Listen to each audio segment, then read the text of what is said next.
কাশ্মীর থেকে আসা শাল, রাজস্থান থেকে আসা গালিচা কিনতে গেলে আসতেই হতো উত্তরবঙ্গের সবচেয়ে বড় মেলা ধলদিঘির মেলাতে। মেলার প্রতিষ্ঠাতা করম আলী টাটশাহী। টাটশাহী কথার অর্থ চট বা বস্তার পোশাক।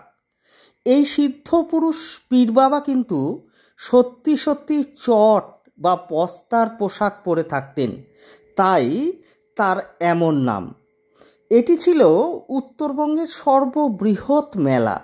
মনোরঞ্জনের জন্য থাকত পুতুল নাচ, সার্কাস, টিনে ঘেরা ত্রিপলের ছাউনির মধ্যে ওপেন এয়ার সিনেমা হল।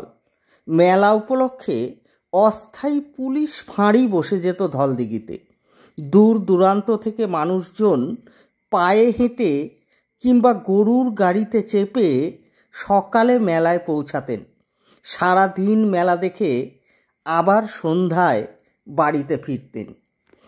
করম আলী টাটশাহীর সবচেয়ে গুরুত্বপূর্ণ জিনিস ছিল হিন্দু মুসলিম সংস্কৃতি। এই মেলা খুবই জনপ্রিয় ছিল।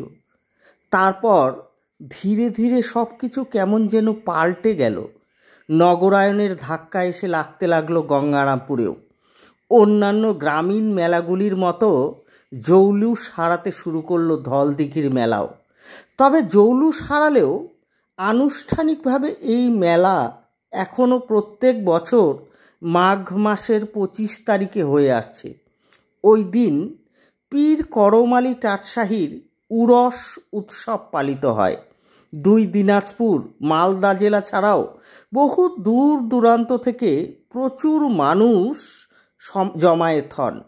করম আলী টাটশাহীর সাধক হিসেবে সবচেয়ে দৃষ্টান্তমূলক দিক হচ্ছে তিনি নিজে সব সম্প্রদায়ের মধ্যেই তার সাধনা ছড়িয়ে দিতে পেরেছিলেন। তার উরসের দিনে বৈষ্ণব ভক্তেরা এসে খোল করতাল বাজিয়ে গানের মাধ্যমে পীর করম আলী টাটশাহীকে শ্রদ্ধা জানান। স্থানীয় মানুষজন বলেন, ধলদিঘি থেকে কিছু দূরে জয়পুর গ্রামে কান্ত গোসাই নামে এক শিষ্যের বাড়িতে পীর সাহেব মারা গেছিলেন।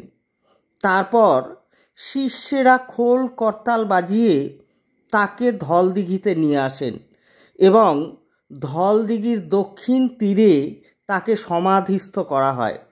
এই পীরের মাজার আজও সকল সম্প্রদায়ের কাছে পবিত্র স্থান হিসেবে গণ্য হয়ে থাকে। মানুষজন আজও স্মৃতিচারণ করতে গিয়ে বলেন যে ধলদিঘির মেলা প্রায় 2 মাস ব্যাপী চলত। এই সময় গঙ্গারামপুরের কোথাও দোকানপাট চালু থাকতো না। নিত্য প্রয়োজনীয় জিনিসপত্রও কিনতে হতো মেলাতে। কি থাকতো না এই মেলায়! রাজস্থান থেকে শাড়ি, মাদুর, গালিচা কিংবা কাশ্মীর থেকে শাল আসতো বিক্রির জন্য এই মেলায়। মুলতানি গাই, উট সহ অন্যান্য গবাদি পশু বেচা কেনা হতো এখানে। গবাদি পশু ক্রয় বিক্রয়ের জন্য এটি ছিল সেই সময় ছিল উত্তরবঙ্গের সর্ববৃহৎ মেলা।